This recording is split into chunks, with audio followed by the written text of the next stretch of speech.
Kane, ora para nós, irmãozão, para nós iniciarmos o estudo. Sim, amém. Amém. Ó Deus, Senhor, glória seja dada a Ti, Senhor, nesta noite. Agradecemos, meu Pai, por mais uma oportunidade, Senhor, de nos reunirmos, meu Pai, para ouvir da Tua palavra, para ouvirmos aprendizagem, Senhor, referente à Tua palavra, como, meu Pai querido, Pai amado, Senhor, adorar-te mais a Ti, Senhor, reverenciá-lo, meu Pai querido, Pai amado, Senhor, amando as nossas esposas, nossos filhos, meu Pai, Senhor, aprendendo, meu Pai querido, Pai amado, assim como o Senhor tenha uma relação, um amor para com a sua igreja, Senhor, assim também o Senhor espera de nós, que nós amemos as nossas esposas, meu Pai. Ó Deus, Senhor, que o Senhor continue, Senhor, abrindo, Senhor, as nossas mentes, os nossos olhos, meu Pai, para enxergar, meu Pai, a grandeza, Senhor, do Teu Evangelho, meu Pai. Que possamos, meu Pai querido, Pai amado, Senhor, mais e mais aprendermos a servir, Senhor, uns aos outros e principalmente, meu Pai, os mais próximos que estão, Senhor, os nossos familiares, as nossas esposas, Senhor. Ó Pai, ser conosco nessa noite, cada ouvinte, Senhor, para a glória do Teu nome, meu Pai, nos abençoa. Te pedimos e te agradecemos, em nome de nosso Senhor Jesus. Amém, Senhor. Amém.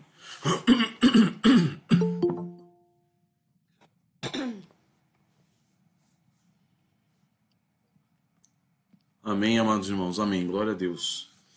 Vamos iniciar então o estudo do terceiro e último capítulo dessa primeira parte que começou lá no capítulo 1, na realidade na introdução, né?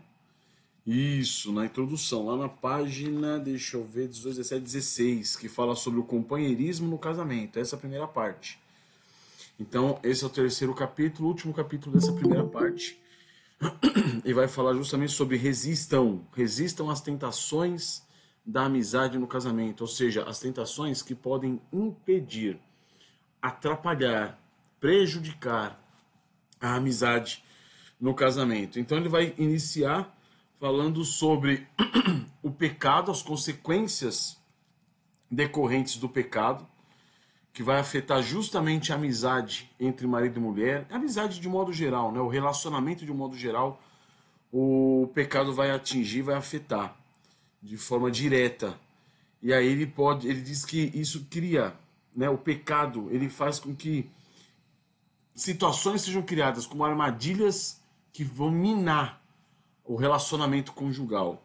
E aí, devido a isso, ele mostra que a gente não pode se livrar das tentações. Nós não podemos porque nós somos pecadores. Contudo, o que nós podemos fazer, o que é? É nos utilizar dessas tentações, dessas provações, para que nós possamos o quê? Crescer, nos fortalecer, né? Transformar essas tentações em oportunidades de crescimento espiritual. É o que ele nos apresenta. E para isso, ele vai nos mostrar 3 tipos de tentações. Então, o objetivo de nós é o quê? Pegarmos essas tentações, essas provações que nós costumamos passar no casamento e transformá-las em oportunidade de crescimento espiritual. Vale lembrar que ele cita que a ideia não é trazer aquelas tentações que são mais escancaradas, né, ou mais claras, né? Então, por exemplo, a tentação de um adultério, de alguma coisa assim mais grave. Ele quer ele escolheu 3 tentações mais sutis que pode ser que passe desapercebido, né, na nossa vida cotidiana. Então ele fala, a primeira tentação é de evitarmos a repreensão, a segunda é sobre o desequilíbrio nos nossos relacionamentos e a terceira, as crises pessoais. Então, tomando aqui a primeira tentação, ele vai dizer que um dos nossos piores defeitos geralmente é evidenciar o pecado dos outros e esconder o nosso próprio pecado. Então nós temos uma dificuldade muito grande de enxergarmos os nossos próprios pecados. Esse é o grande problema.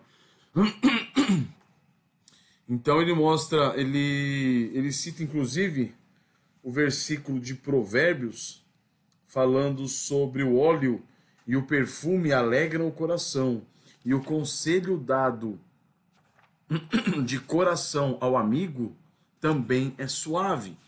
Então ele cita Provérbios 27, 9, mostrando o quê? Que o conselho amoroso é justamente a unção da alma que nos cobre com essa doce fragrância de Cristo.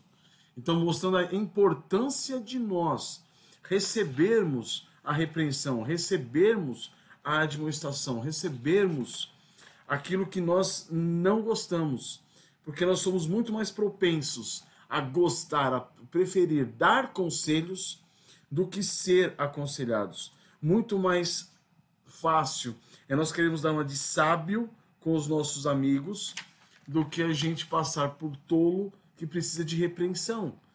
Então ele vai mostrar o quê?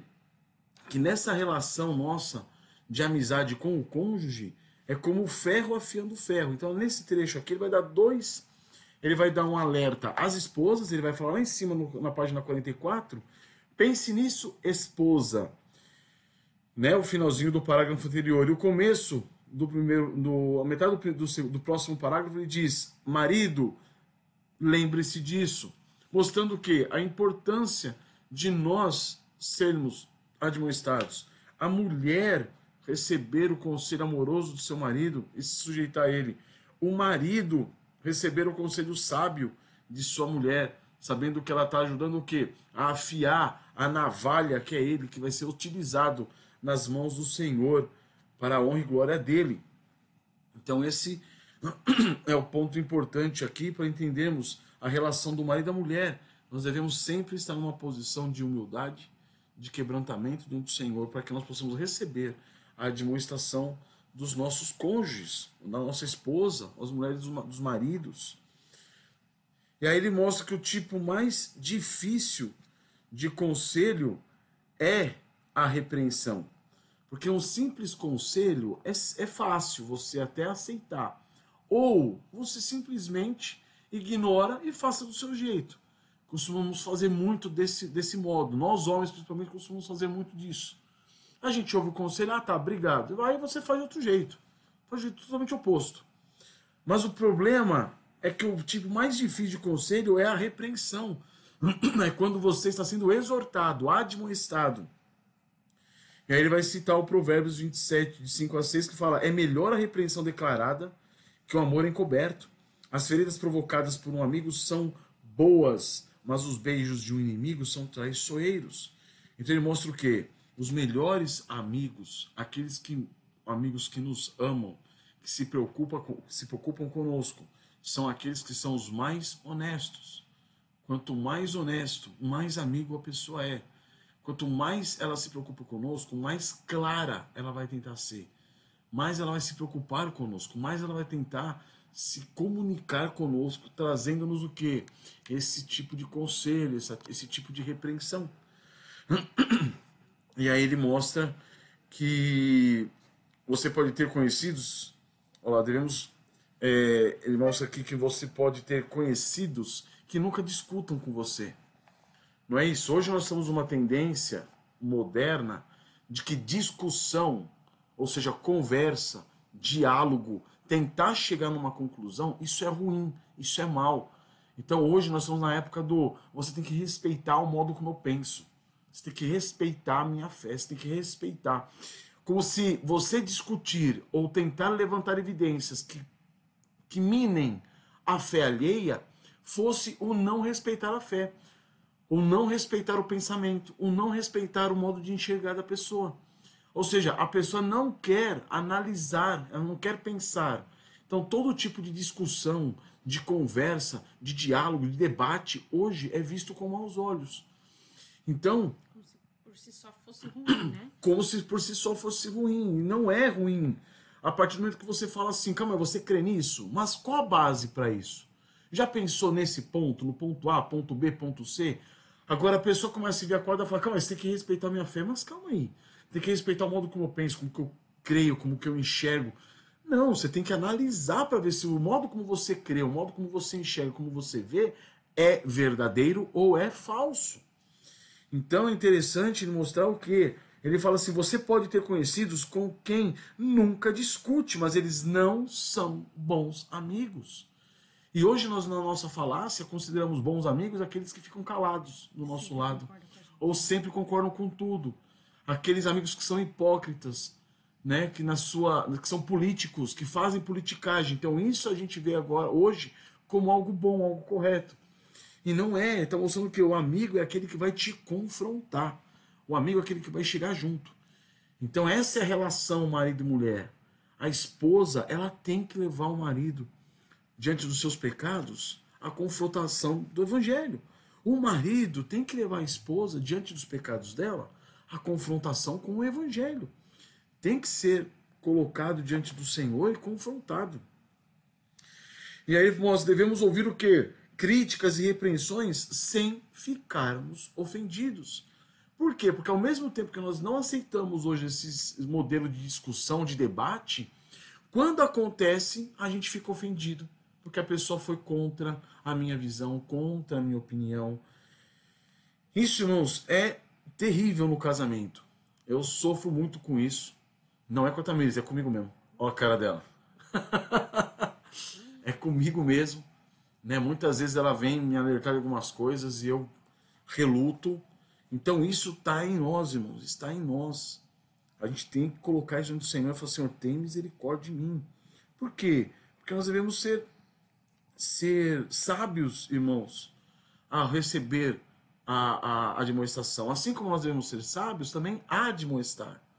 Tem que haver sabedoria, tanto de um lado quanto do outro. Mas é nessa sabedoria que nós, nessa sabedoria cristã, provindo de Cristo Jesus, o Senhor, é que nós vamos o quê? Nós temos que nos reconhecer nossos pecados e nos quebrantar diante da repreensão. E isso vai dando crescimento no relacionamento, né? Conforme você vai exercitando a maneira de tratar os pontos divergentes, as coisas que vão sendo colocadas, as críticas, né? Essas discordâncias, isso tudo vai saber lidar com isso, ter essa sabedoria cristã que o Josué está falando, buscar no Senhor isso, vai ajudar com que o casal atinja essa maturidade, né? Para que ele ambos possam fazer e receber admoestações, conselhos, críticas e tudo mais. Né? Isso. E aí ele vai mostrar, com respeito à sabedoria, em admoestar. Ele vai mostrar sobre o princípio do sanduíche. Né? Esse princípio do sanduíche aqui é legal. Ele mostra como sendo Paulo fazendo uso desse princípio e Jesus, lá em Apocalipse, quando ele se dirige às cartas do Apocalipse, ele vai usar o quê? Esse mesmo princípio, que é o quê? Você iniciar mostrando o reconhecimento que você tem da importância da pessoa, do valor da pessoa, daquelas qualidades que você percebe, que são percebidas na pessoa. Você começa mostrando o valor que essa pessoa tem para você. Aí você vem depois com o quê? Com a repreensão, que é o recheio do sanduíche. Com a repreensão, com a admoestação, com a exortação. E você conclui dizendo o quê? Levantando e falando assim, não, mas eu entendo o quão você, as suas características, as suas qualidades, e como você tem a condição de se esforçar, de depender do Senhor. Então, o sanduíche mostrando o quê? O amor, o reconhecimento, a consideração, a gratidão por quem é a pessoa, né? Abraçando o quê? A repreensão. Para que a repreensão seja uma repreensão que com conteúdo apresentada em amor, com preocupação, né? Uma repreensão, não uma repreensão para apisanhar, para se levantar contra a pessoa como se você fosse inimigo dela, não, mas uma repreensão para demonstrar amor, gratidão ao Senhor, consideração pelo seu amigo, pelo seu cônjuge, no caso. E isso é muito importante, irmãos, porque isso, essa mescla desses pontos negativos e positivos dá um equilíbrio na hora de apresentar o quê? Esses problemas, de apresentar a repreensão. Agora eu queria dar um alerta para nós, quando nós recebemos a repreensão. Porque muitas vezes a gente coloca como desculpa para não recebermos a repreensão o fato da pessoa não ter tido sabedoria em nos repreender. Isso é pecaminoso. Tendo a pessoa não sabedoria, a nossa responsabilidade é, diante da exortação, diante da admoestação, você colocar diante do Senhor e falar assim, Senhor, é isso mesmo? E se for, que o Senhor te leve aonde? Ao arrependimento. Que o Senhor te leve ao quebrantamento. Independentemente se a pessoa foi sábia ou não. Então, nós já vimos muito disso, eu já vi muito disso e eu já fiz muito disso também. O que? Mas calma, você não está falando comigo de modo adequado, não. Você está falando comigo de modo agressivo, de modo... Aí você fala assim, não. Então, desconsidere e descarta a exortação pelo modo como foi apresentado. Não, a gente não tem essa desculpa. Aqui ele está falando para nós sermos sábios com o nosso cônjuge, para admoestarmos, exortarmos com sabedoria, usando esse método que Cristo usou e que Paulo usou, né?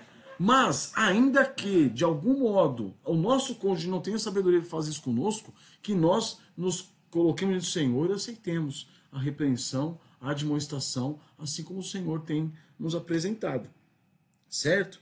E devemos ser o quê? Com isso, mostramos para a pessoa, com essa sabedoria no admoestar, que nós somos gratos por quem ela é. Que a crítica ela pode ser o quê? Acompanhada de pontos positivos. Não é uma crítica destrutiva, mas uma crítica que tem por objetivo construir. Uma crítica que tem por objetivo conduzir a pessoa no crescimento espiritual.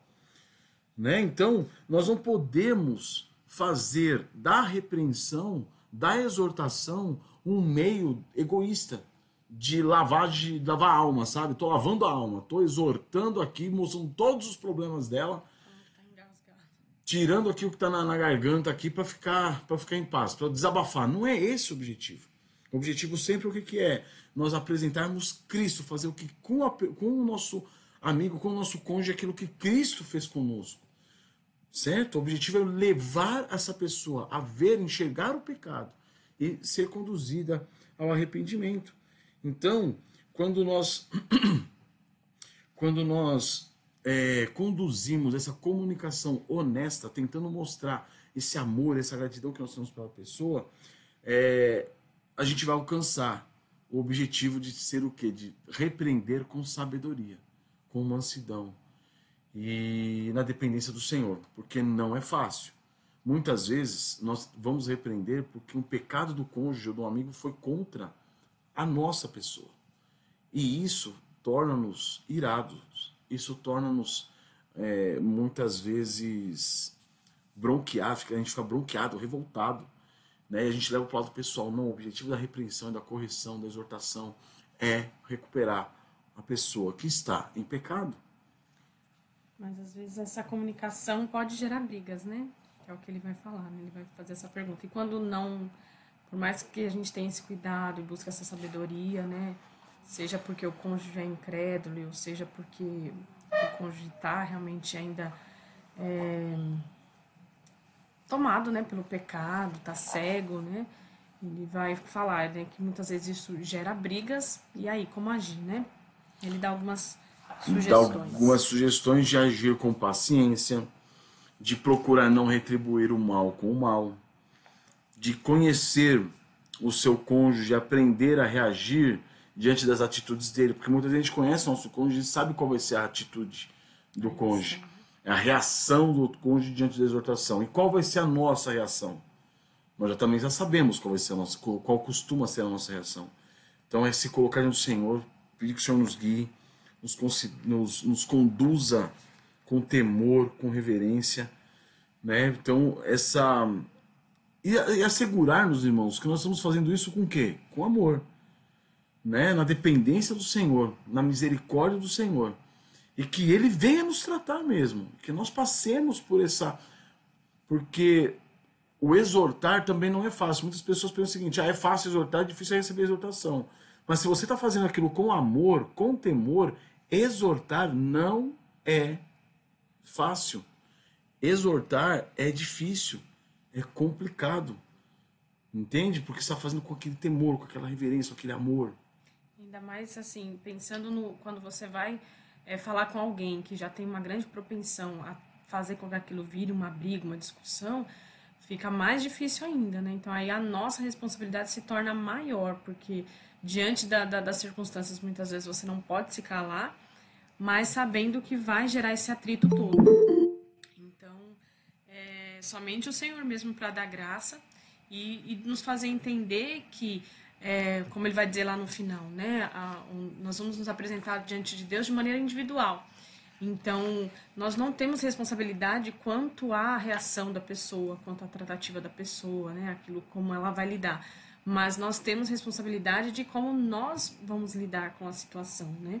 Então, por isso que é importante quando ele fala assim, né, da gente conhecer o nosso cônjuge, porque a gente, conhecendo, a gente sabe quais são os pecados, a propensão que eles têm, né? Então, de reagir mal. Então, já buscar graça no Senhor, né, domínio próprio, paciência, tudo aquilo que a gente necessita de Deus para conseguir lidar com isso, né, e saber em que momento exortar, quando exortar, se exortar ou não, né, usar essa técnica, esse princípio aí do sanduíche e pedir graça ao Senhor, porque muitas vezes, por mais bem intencionados e que possamos ser, né, não vai ser bem recebido, né. Então, também ter o nosso consolo no Senhor, buscar que nós não sejamos devedores de nada, né? Que o Senhor possa olhar para nós e ter misericórdia que nós estamos agindo conforme a vontade dele, né? Apesar das nossas limitações, dos nossos pecados, mas que nós vamos a Deus clamar por essa misericórdia para lidar com esses relacionamentos difíceis, né? Então, irmãos, o primeiro ponto, a primeira tentação que ele apresenta, o que é? Evitando a repreensão. Então, não evitemos a repreensão, irmãos. Não evitemos a repreensão feita e nem a repreensão recebida. Que a gente possa se quebrantar diante do Senhor e Ele possa nos humilhar, para que sejamos feitos mais conformes à imagem de Cristo. A segunda tentação é a do desequilíbrio em outros relacionamentos. Então, vai mostrar o quê? Vai falar sobre o honrar pai e mãe, sogro e sogra. Então vai falar do que? Equilibrado com o nosso relacionamento conjugal está o relacionamento nosso com os familiares do nosso cônjuge. Qual é o nosso relacionamento com os familiares do nosso cônjuge? Qual o relacionamento nosso com os nossos familiares? Né? Então, a ideia o que é? Nós temos que respeitar, nós temos que honrar, nós temos que servir os nossos pais. Assim como os nossos sogros. Né? Assim como os nossos sogros. Então ele mostra... Quer ler aqui, amor? Ele cita na página 46. Portanto, ame-os, respeite-os, sirva-os, ouça seus conselhos e ampare-os na velhice. Está falando dos sogros, né? Amar seus sogros ajudará muito a construir um vínculo de amizade com o seu cônjuge. Ou seja, se você ama seu esposo, você precisa amar aqueles que, né, proporcionaram a vida dele nessa terra, né, que cuidaram. Então, toda aquela responsabilidade que nós tínhamos com os nossos pais passa a ter também com os nossos sogros. Isso, e essa responsabilidade, irmãos, esse relacionamento, tanto com os nossos pais quanto com os nossos sogros, né, isso é fundamental, porque isso vai definir também o nosso relacionamento conjugal. E ele vai mostrar o quê? Que no nosso casamento a gente cria uma nova família. Quando nós casamos, nós fomos aderidos por uma nova família. E nós recebemos essa nova família. Então, nosso cônjuge, ele é a fonte primária de todo apoio, de opinião, só que tem os pais deles. Que ele vai marcar bem essa diferença, né? De que os pais, eles são, devido a eles toda essa honra, esse cuidado, mas que uma vez casados nós temos essa relação que é uma nova família ali estabelecida, né? Então a gente entra nessa família que os pais do cônjuge passam também a ser nossos pais, mas ao mesmo tempo a gente precisa delimitar um espaço onde o cônjuge é o principal ali, fonte de apoio e de ajuda para tudo, né? De opinião. Isso, então ele vai mostrar aqui, ó, ele vai falar do cuidado que nós temos que ter com os pais dos nossos cônjuges, né? Com os nossos sogros. Não criticar, não falar mal, Também não falar mal do cônjuge para os sogros. Isso, não falar mal dos sogros para o cônjuge, do cônjuge para os sogros. Então essa relação, né, tem que ser uma relação muito aberta, muito do mesmo modo como nós casamos com o nosso cônjuge, com nossa esposa ou com o marido, nós estamos casando também com os pais da nossa esposa, com os pais do marido. Né? Então essa relação é muito importante, irmãos. Ele fala da necessidade de termos paciência, de termos amor, de termos misericórdia, de sabermos agir nessa relação. Né? Nós temos alguns casos aqui na igreja, e como pastor a gente conhece a vida dos irmãos que tem essa dificuldade. E é uma dificuldade que para uns é séria, é grave. Para outros não tanto. Né? Eu, por exemplo, moro com a minha sogra. Minha sogra mora aqui em casa. Então o relacionamento que nós temos é um relacionamento graças ao Senhor. E minha sogra é cristã também, é convertida. Então o relacionamento que nós temos é muito bom, graças a Deus. Com alguns embates, porque nós somos todos pecadores. Mas nessa tratativa o Senhor tem dado graça a nós. E tem sido uma bênção. Agora tem irmãos que não acontece isso. Cujos sogros e sogras são pessoas muito difíceis, são pessoas difíceis de lidar, difíceis de trabalhar, são pessoas que não são muitas vezes convertidas, ou se são convertidas, se dizem cristãs, só professam, não são na realidade. Então tudo isso gera o quê? Geram problemas sérios. E nós devemos estar dispostos a não só manter essa relação sadia e santa, piedosa com nossos cônjuges, como também com os familiares dos nossos cônjuges. Isso é importantíssimo, irmãos. E ela vai falar, ele vai dizer também, né, nos casos onde os sogros, eles de alguma forma tentam se intrometer ou invadir, né, a relação ali do casal. Então também é preciso que seja estabelecido um limite, né, dizer que se considera os conselhos, né, se acolhe os conselhos e tudo mais, mas que ali é uma outra atmosfera, né, já não tem mais aquela responsabilidade primária de obedecer aos pais, aos sogros, né, e ele também fala da importância de que sempre que for ser tratado algum embate, que seja o filho ou a filha que vá tratar isso com os pais, né? Que não seja tratado, por exemplo, a nora e tratar alguma coisa com a sogra, ou o genro e tratar alguma coisa com o sogro, mas que esse meio de campo seja feito pelo próprio filho, né?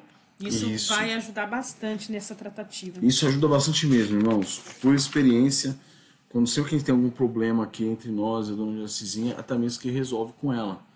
Né? A não ser que algo seja grave, aí eu entro no circuito. E isso tem sido muito bom. Quando nós viemos morar aqui, essa casa é da minha sogra. E nós viemos para ajudá-la, porque ela estava morando sozinha, estava ficando doente. Mas quando nós viemos, eu estabeleci alguns limites para ela. Eu falei assim, dona Jaci, a casa é da senhora, mas o lar é meu. E ela se colocou no lugar dela, né, de sogra, como se ela estivesse morando conosco e não nós morando com ela. Isso foi muito bom, porque estabelecer limites, irmãos, é definir as coisas, é andar na luz, deixar as coisas claras. Então deixe as coisas claras. Estabelecer limites não é você ser arrogante, você ser desonroso. Não, é você ser claro e falar assim, ó, Deus quer dessa forma, os princípios são esses. Você se sujeita a isso? Sim, amém, então estamos juntos. Ah, não, para mim vai ficar difícil. Então não tem como. Então essa clareza é imprescindível no relacionamento, irmãos. E outra coisa também que é importante é quando ele fala dessa questão do próprio filho tratar com a mãe, né, com o pai, com respeito a mostrar essa unidade do casal, porque uma coisa onde também acontecem muitos problemas e acaba minando o relacionamento é justamente essa diferença, né? Essa coisa de, parece, os sogros, no caso, percebem que o casal não está junto, não está alinhado. Isso é muito ruim. Então, quando vai a própria filha ou o próprio filho tratar de alguma questão com os pais, mostra que está alinhado com o pensamento do cônjuge. Isso é muito bom, que já levanta aí uma bandeira de atenção para o sogro e a sogra, que às vezes estão um pouquinho intrometidos aí. Amém. Aí ele vai mostrar também o relacionamento entre os irmãos e irmãs, no caso, que seria o relacionamento com os cunhados, né? Cunhados e cunhadas. E ele vai falar o quê? Que esse relacionamento pode ser muito benéfico, pode ser muito bom, pode ser abençoador. Ele vai citar, inclusive, Provérbios 27:10, que fala, não abandones teu amigo, nem um amigo de teu pai, nem mudes para a casa de teu irmão no dia da tua adversidade. Mais vale um vizinho por perto do que o irmão que está longe. Então, irmãos, amizades verdadeiras podem surgir no relacionamento com os nossos cunhados e cunhadas. Bons relacionamentos com os nossos cunhados e cunhadas são uma bênção. São uma bênção do Senhor. Né? Mas o cônjuge sempre tem que estar o quê? Próximo. Sempre tem que estar... Oi? Mais próximo. Sempre tem que estar mais próximo do que? Os cônjuges têm que estar muito próximos, muito alinhados. Entende? Porque também tem aquelas pessoas que se dão muito bem com seus cunhados, mas não se dão bem com a própria esposa. Se dão muito bem com seu sogro e sogra, mas não se dão bem com o próprio marido. Então isso é loucura. Então o principal relacionamento é o marido e mulher. É dele que vai emanar os demais relacionamentos. Entende? Então esse relacionamento com os membros, com outros membros da família, então é importantíssimo que a gente sempre procure manter um relacionamento equilibrado, um relacionamento amoroso, misericordioso, né? Sem excluir o restante da família, de modo que a gente possa passar tempo razoável, né? Visitando, recebendo visita e assim por diante. Ele fala da importância de equilibrar isso, inclusive com os dois lados da família, né? Que às vezes eu cresci assim, né? A gente sempre teve muita proximidade com um lado da família e o outro não, né? E aí, assim, obviamente a gente sabe que muitas vezes tem muitas questões que influenciam isso. Mas no que depender de nós, é importante cultivar esse vínculo dos dois lados. De ambas as famílias, exatamente. E por fim, nessa tentação ainda, ele vai falar de não subestimarmos o quê? Outras amizades. Né? O relacionamento que nós temos, né? O casal deve ter com outros amigos, pessoas que não são parentes, mas são amigos. Então, amigos, principalmente nós que temos esse relacionamento dentro do corpo de Cristo da igreja, né? É imprescindível que a gente considere o quê? Esse relacionamento também de amizade com outros irmãos. E que esse relacionamento de amizade não seja aquele negócio do tipo assim, ó, fulana é amiga da Tamires. Amiga dela, não minha. Não existe um negócio desse. Né? Então, a amizade, nós temos que entender tudo a partir do princípio de que nós somos o quê? Uma só carne com o nosso cônjuge. Consequentemente, nossos amigos, nossos parentes, são todos nossos. E nós temos responsabilidade para com todos eles. Certo? Então, que nós possamos viver com esse objetivo de nos relacionar com os nossos parentes, dos nossos cônjuges, de modo agradável ao Senhor, com amor, com misericórdia. E com o que diz respeito a outras amizades, né, ele cita que é importante a gente não subestimar o poder dessas amizades, né? Ele até fala de, às vezes, casais que são tão unidos, tão próximos, que não tem nenhuma outra amizade, né?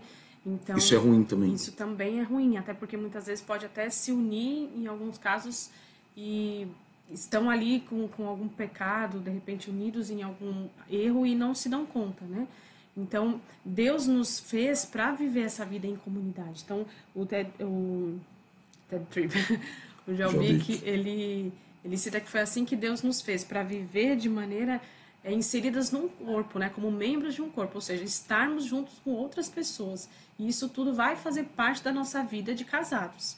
Mas que é importante a gente não subestimar isso. Entender que, ainda mais num relacionamento de cristãos, né, precisa ser assim, nós vamos estar diante de pessoas que vão ter coisas em comum, que vão ser próximas a nós, vão ser fiéis, né, para nos exortar, para nos admoestar, vão estar ali para nos ajudar, vão suportar ali o fardo juntamente conosco. Então é importante a gente pensar nisso também, que Deus nos criou para que nós possamos desfrutar de uma rede de relacionamentos, né? Por isso que nós estamos inseridos nesse corpo, que é a igreja. Não devemos nem supervalorizar o nosso relacionamento de modo que a gente não precise de mais ninguém, e nem supervalorizar também o relacionamento com outros irmãos em detrimento dos nossos cônjuges. Isso também é muito ruim, é muito prejudicial. Isso eu cheguei a ver na minha casa, quando meu pai, ele tinha muito mais prazer em conversar com os irmãos da igreja do que conversar com a minha mãe. Então, e essa era uma reclamação dela.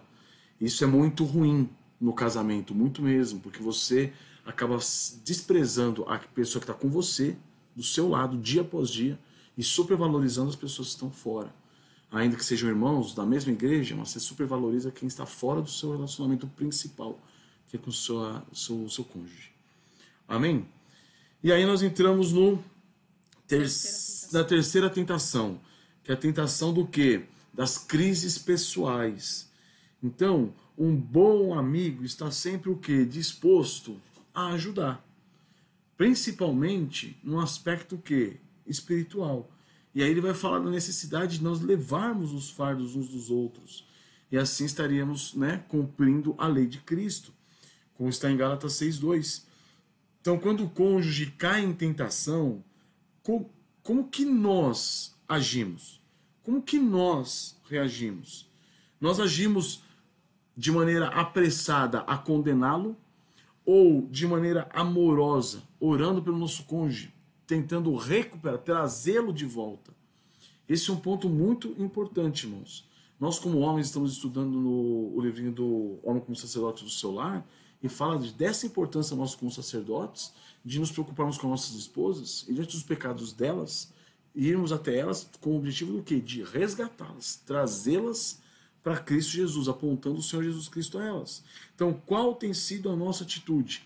Nós temos corrido para condenar, falar, tá vendo? Eu disse, não foi isso? Ou nós temos ido até elas, até a nossa esposa, ou até os maridos, para quê? Para tentar resgatá-los, recuperá-los. Né? Então, se alguém, eu acho citar 1 João 5,16, se alguém vir seu irmão cometer um pecado que não é para a morte, pedirá e Deus dará vida ao que cometeu o pecado. Este é o caso dos que não pecam para a morte. Então ele fala, qual é o objetivo? Recuperar nosso irmão, nossa irmã, nossa esposa, o marido, no caso, é trazer o quê? De volta, recupera, porque está perdido. Ele pecou, ele está afastado de Deus, está em um momento de não comunhão com o Senhor. Traga de volta, aponta para Cristo. Então esse é o nosso objetivo, tem que ser o nosso objetivo maior. Orar pelo arrependimento dele, né? Isso.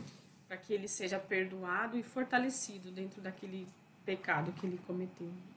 Então orar pelos cônjuges, orar para o arrependimento, orar para o fortalecimento, perdoar não é fácil, irmãos, mas a palavra de Deus nos ordena. Nós devemos perdoar os nossos irmãos assim como nós fomos perdoados em Cristo Jesus, irmãos. Então nós devemos perdoar. O perdão é algo, ele mostra como algo extremamente poderoso, né? Como um apoio espiritual, como crescimento espiritual. Então, para nós não cultivarmos a arrogância, não cultivarmos a amargura, mesmo que tenhamos sido feridos, né? Não deixar de olhar o quê? Para Cristo Jesus e saber que nossos pecados o feriram e estão ferindo continuamente. E nós temos sido perdoados continuamente. Né? Eu cito muito aquele versículo de 1 João, filhinhos, eu vos escrevo isso para que não pequeis. Se todavia alguém pecar, temos advogado junto ao Pai de Jesus Cristo justo. Ou seja, ainda que você vá contra, você transgrida contra o Senhor, Ele é o seu advogado. Então como que nós vamos agir com nossos irmãos? Da mesma maneira, né? Ainda que eles nos ofendam, lutem contra nós, a gente tem que ir até eles como que? Advogados, intercedendo, falando, Senhor, por favor, abra os olhos e levar essa pessoa sempre para Cristo. Não advogado no sentido de Jesus, né? Mas advogado de Senhor, intercessor, intercedendo pelo nosso cônjuge. Eu gostei muito da definição que ele colocou de perdão, né? Que é abrir mão de todas as pretensões de punir essa pessoa, né, que pecou contra você, por seus pecados passados e de exigir restituição ou de buscar alguma vingança, né? Então, é realmente deixar nas mãos do Senhor e fazer tudo aquilo como se a pessoa não tivesse pecado, né? Para nós é como se tivesse zerado ali, né? A pessoa não está nos devendo nada. Então, irmãos, ele mostra o quê? Que o perdão, ele retrata o evangelho por meio das nossas ações. Perdoar o irmão é você estar colocando o evangelho de Cristo Jesus na prática, mostrando o evangelho na prática. Por quê? Porque nós somos perdoados. Se nós somos perdoados, nós podemos sim perdoar. Aquele que não consegue perdoar é porque não foi perdoado. Então, além de perdoar, irmãos, nós devemos o quê? Nos ajudar a suportar, carregar as cargas uns dos outros. Entende, irmãos? Então ele mostra como exemplo que Jó, ele mostra Jó diante dos seus amigos. Quando seus amigos chegaram diante dele, ficaram 7 dias e 7 noites sentados com a mão na boca, foi a maior bênção. para Jó. Por quê? Porque teve amigos que estavam compadecendo-se dele e juntamente com ele, sofrendo. Aquilo foi uma bênção. Agora, quando eles abriram a boca e começaram a falar aquelas loucuras que eles falaram, aquilo se tornou o quê? Um peso, um fardo para Jó. Então nós devemos o quê? Ajudar os nossos cônjuges, irmãos, quando eles estão o quê? Caídos. Não exagerar as falhas deles, mas tentar fazer sempre o quê? Usar o princípio do sanduíche, com amor, com carinho, com misericórdia, com gratidão, né? Entendendo, reconhecendo as qualidades da pessoa, entendendo que aquele momento, naquele ponto ela está caindo, mas não que ela toda é o mal, né? Avaliar, tolerar algumas coisas, né? Que ele cita Isso. de não ficar também aquela pessoa cri-cri que tudo reclama, né? Mas pensar que aquele momento aquilo não vai fazer tanta diferença, que você pode tolerar em amor e deixar aquilo passar, né? Essas falhas e focar naquilo positivo que a pessoa tem, né? Isso, também a prática do dia a dia, irmãos, a prática de você elogiar seu cônjuge, elogiar sua esposa, o que ela faz, o que ela deixa de fazer, o modo como ela é, né, as características dela, o jeitinho dela. de você ir apreciando esses pontos positivos. Quando você for levar uma admoestação também, ajuda muito. Não ajuda? É de casa pensada. Então, irmãos, amar os nossos cônjuges é importantíssimo. Estar ao lado deles nos momentos bons, nos momentos maus, isso é fundamental. Amém, irmãos? E aí ele vai concluir, então, falando sobre a amizade no relacionamento. Ela foi idealizada por Deus. A amizade no relacionamento não é algo casual. Aconteceu por acaso. Não, Deus idealizou. Algo facultativo, né? Isso, algo facultativo. Você pode escolher. Não. É algo que Deus idealizou para o casamento. A amizade tem que fazer parte do casamento. Então ela deve ser valorizada no casamento. Ela deve ser cultivada no casamento. Então ore para que você seja o melhor amigo do seu cônjuge. Ore para que o seu cônjuge seja o seu melhor amigo. Se esforce por isso. Trabalhe por isso. Não alimente expectativas muito altas referentes ao cônjuge, porque você vai te trazer o quê? Frustração. E também não se tenha muito em alta conta, porque isso vai fazer de você o quê? Alguém top que não tem como o seu cônjuge te alcançar, te atingir. Então não alimente esse tipo de expectativas, irmão. Não esteja pronto a suportar os pecados do irmão ou da irmã, né, do seu cônjuge. Valorize o quê? O casamento. Busque sempre ajuda com respeito ao casamento. Tá? Nós estamos com os irmãos participando. Os irmãos que tiverem qualquer tipo de dificuldade, qualquer tipo de problema, que estejam lutando diante do que nós temos estudado e tiverem algum problema, conversem com a gente, irmãos, tá? A gente está à disposição. Por quê? Procurem ajuda antes que seja tarde, porque o mal vai criando aquela amargura, aquele rancor no casamento, e aquilo crescendo, chega uma hora que se torna insuportável você viver com a pessoa. Então, irmãos, nossa maior responsabilidade no matrimônio é com o Senhor nosso Deus. Então, isso aqui é um alento que ele diz para as pessoas que infelizmente têm grandes dificuldades sim no casamento, né? Ou por cônjuge ser professo ou ser ainda descrente, né? Então, para que a pessoa entenda que, apesar dessa circunstância ruim, pesada, mas que nós vamos de fato nos apresentar diante de Deus sozinhos, né? A nossa maior responsabilidade é nós com o nosso Deus e Pai, realmente. Isso. Então ele vai até mostrar aquela parábola, né? A parábola do homem condenado. Que tinha dois amigos, né? E aí ele... Três amigos. Três amigos. E aí ele foi pedir ajuda, né? E um só pôde dar um terno para ele poder passar por aquele momento. E o outro também não teve como ajudar muito, mas o foco aqui é o terceiro amigo, que é quem Jesus Cristo representa, que é aquele que vai nos defender, né, diante do juiz. Ele vai estar conosco o tempo todo e ele é o melhor amigo que alguém poderia ter. Então, no nosso relacionamento com Cristo, irmãos, isso vai fazer com que o nosso relacionamento com o nosso cônjuge cresça, firmado na rocha, que é o Senhor Jesus Cristo. Amém, meus queridos? O tempo se passou muito. Passamos muito tempo de novo. Irmãos, vamos orar e a gente abre para conversa rápida. Senhor nosso Deus, obrigado, Pai, por nos abrir os olhos, ó Pai, diante desse capítulo. Louvado seja o teu santo nome, meu Deus, por desnudar um pouquinho de quem nós somos, ó Pai. Mostrar um pouquinho de quem nós somos, meu Deus. que somos pessoas, ó Pai, muitas vezes arrogantes, muitas vezes egoístas, ó Deus, que não aceitam repreensão, ou que fazem da repreensão, meu Deus, um meio de ataque, um meio de confrontação. Nós, ó Pai, somos tão egoístas, ó Deus, que não consideramos muitas vezes nossos cônjuges, muito menos as famílias dos nossos cônjuges, ó Pai. Ó Senhor, tem misericórdia de nós nesse aspecto, meu Deus. Ajude-nos também, ó Pai, conduzindo-nos diante dos pecados dos nossos cônjuges, a perdoarmos os nossos cônjuges, assim como nós somos perdoados em Cristo Jesus, Pai. Que o Evangelho seja algo, meu Deus, na nossa vida, poderoso para a transformação da nossa vida, Pai. Que sejamos transformados de modo que o nosso casamento, ó Pai, daqui por diante, na dependência sua, ó Pai, comece a ser moldado e modelado segundo Cristo se relaciona conosco, a sua igreja. Ó Pai, nós te pedimos isso, ó Deus. Ajuda-nos por meio do teu Santo Espírito. Em nome do Senhor Jesus. Amém.